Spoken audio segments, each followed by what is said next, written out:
Hello? Good, you can hear me.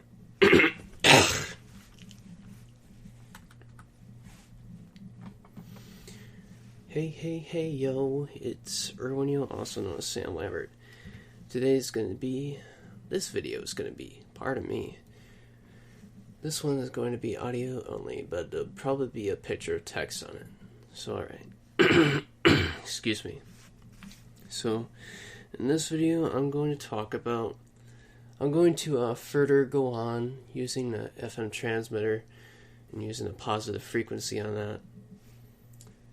Alright, so, I already told you about how you can revibe yourself, remagnetize yourself.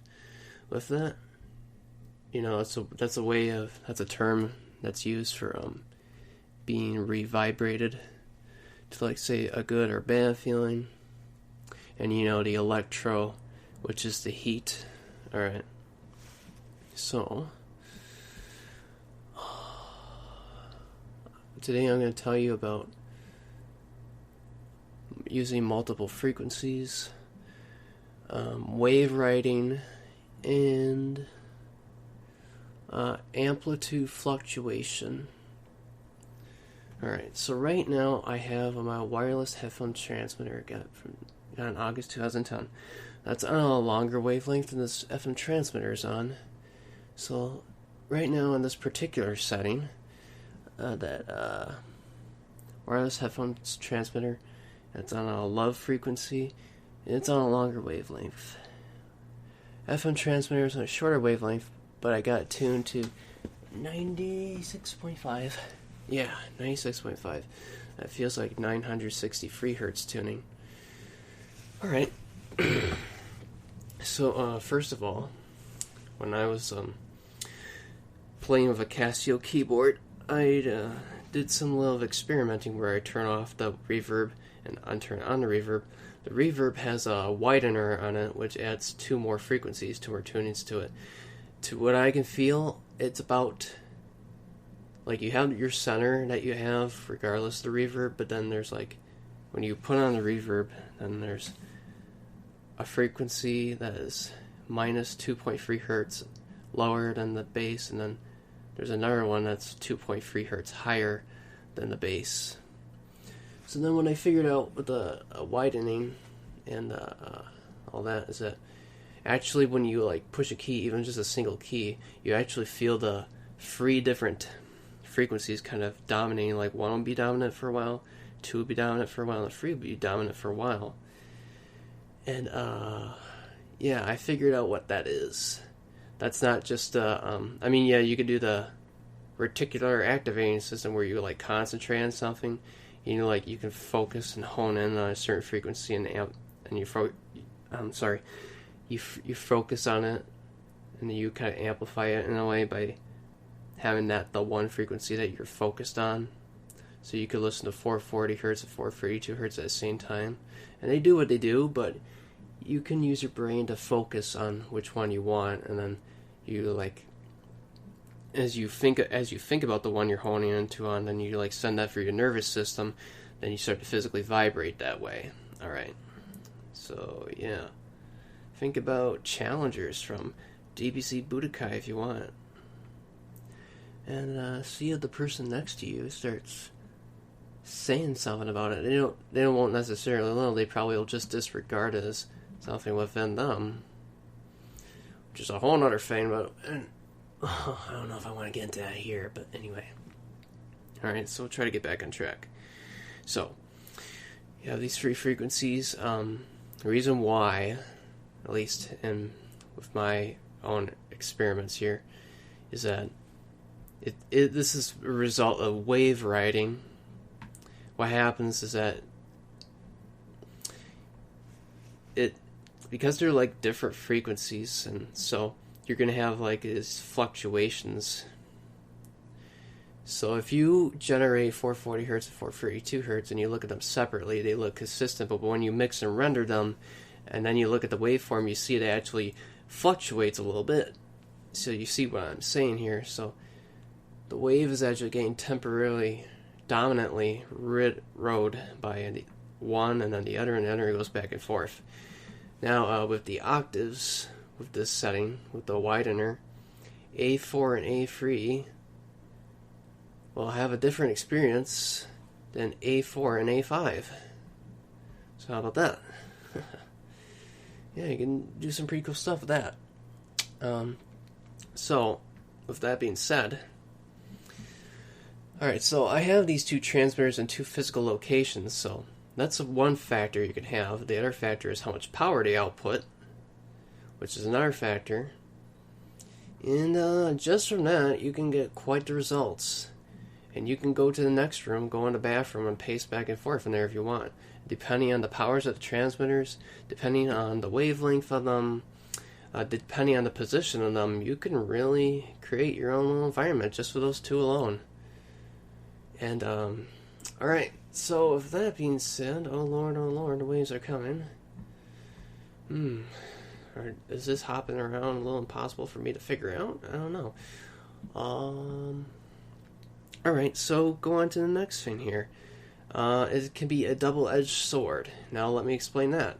So if you're, for example, if you got Wi-Fi running downstairs, like in this situation, and you got two transmitters by your head putting out positive frequency, here's the thing. So they can actually ride that Wi-Fi's wave. Now keep in mind that power is important too, so it's possible you could have an extremely powerful transmitter further away and have that overpower, but in this case it's not overpowering, so, and it's also more distant from me. So what happens is, since I'm closer to these two transmitters that I point out a positive frequency, when that Wi-Fi down there distant from me and these two positive frequencies by me, when that Wi-Fi gets active, what happens in this case is that wave will be rode by these two transmitters that are putting out a positive one, and then what will happen as a result is that it'll ride that wave, and then the positive frequency will actually be more louder.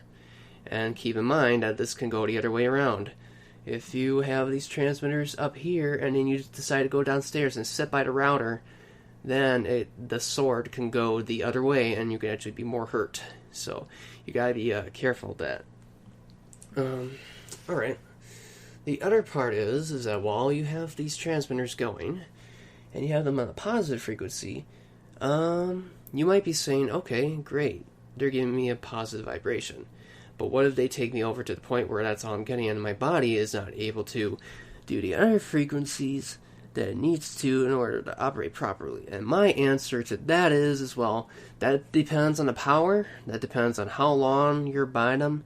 And my suggestion to you, as cliched and overused as it might be, oh, Peter Griffin, drink your drink, do moderation. Use these to uplift you for a little while, and then when you get yourself good enough, shut them off, and then while you're still remagnetized with those good vibes, then your body can, activate its other frequencies and do what it does. But also, the other thing to keep in mind, and this is a dirty son of a bitch for a lot of us, is that there's transmitters outside of this house that are putting out a lot of negative frequencies, pretty much fucking me. It's funny how you're given a house that protects you from rain and elements, but it does not necessarily be something that protects you from EMFs. Oh, how about that? Considering that they put those fuckers up, and considering the other things that they might put up if something does get done about them, you get those things put in front of your house. That's like having the devil shout at your house almost all the time. So then you're going to have no choice but to either have these transmitters on putting out a positive frequency, or you're going to have to possibly, I don't know how much money and how much quality and the density and the material you want for the EMF shields that you want. If you want just to have enough just so you can have your own little EMF chamber, like say in a walk-in closet, if that's what you want to do. Yeah, otherwise, God, I'm starting to lose track of what I'm saying here. Yeah, that's the thing though. Because of those surrounding transmitters that are putting out negative frequencies, that's fucking up our body. So it's not going to exactly be easy to have our other frequencies that we need to operate going either. It's not going to be very good with, that. Now, to an extent, what I've also noticed is that when using transmitters and having that power go to is that then when I'm using my brain to think of a frequency that they are not emitting, what actually happens is that in a way, actually my brain and my nervous system or whatever is actually riding those waves. And let's say I'm thinking of the vibration, the tuning that Challengers from Dragon Ball Z Budokai 1 is on. And let's say that's a tuning that none of these transmitters are on. But as I think about that and as I shoot that through my nervous system, I feel like that's actually amplified because you got the power from these going through, and it's taking that, it's riding that wave, and it's remagnetizing that to be that. So actually, the emotions that you're also feeling can be amplified too, as they ride the power, and then you remagnetize that power. So yeah, and just remember, like I said, that's a double-edged sword. Alright, so we're clocking at 11 minutes here. This is Erwin, also known as Sam Lambert. I'm gonna sign out now, and you guys take care. And like I said, the other solution would be just to get some Faraday stuff to block stuff out, period, But honestly, the fact that they just put those up, it's so funny and so fucked up too. It's like the FCC, they care so much if somebody steps on a license station, they want to give you a $10,000 goddamn dollar fine, but they're giving you health problems. We're just gonna dismiss that. Yeah. How fucking about that? And this is in fucking America, by the way. Yeah. So yeah, just they should be giving you EMF protection for free for what they're doing. That way you have a choice. At least have it something that's like those things like at Milwaukee PC where they have and also Funset Boulevard too, where they have those little things that they can roll down. They're kind of shiny looking, and they cut off the path between the theater and the arcade. At least give us something that's like that, like a curtain, so that we can have to that effect, so we can have the option like, okay, I'm going to roll this up, and then I'm going to get radio, and then I'm going to roll it down, and I don't want jack shit. Alright, so, peace out, brothers and sisters. We'll be getting off now. But not necessarily in that way. Bye-bye. Oh, I forgot to add something, so I'm gonna put this in here now. We're not done yet. Okay, so another question you might ask me is, what about using the FM transmitters to broadcast the truth? Okay, here's the thing. Depending on who is listening and depending on how much power you're putting out, there's chances that somebody's going to report that, and then somebody's going to be sent to track it down. Now, here's something you could do.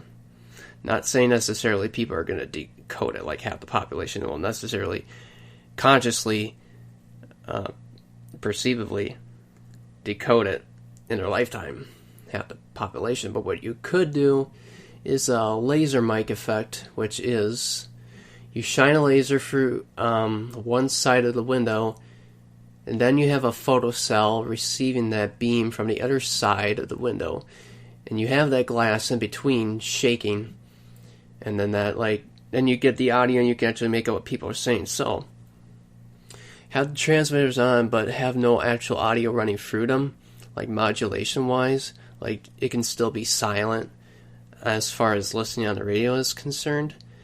What you could do is that you can take those transmitters that are broadcasting quote-unquote silently, and remember what I told you about moving around and amplitude fluctuation? Well, how about this? Put the transmitters right next to a speaker that you're playing music on. Let's say you're playing stuff on shuffle. It doesn't necessarily have to be music, but yeah, the audio, the acoustic is going to physically shake the transmitter.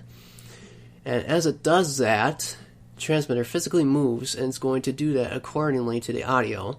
And as it does that, it's going to make it move around, and that means that the amplitude will, as a result, will fluctuate. So, yeah, cool beans. I'll see you next time.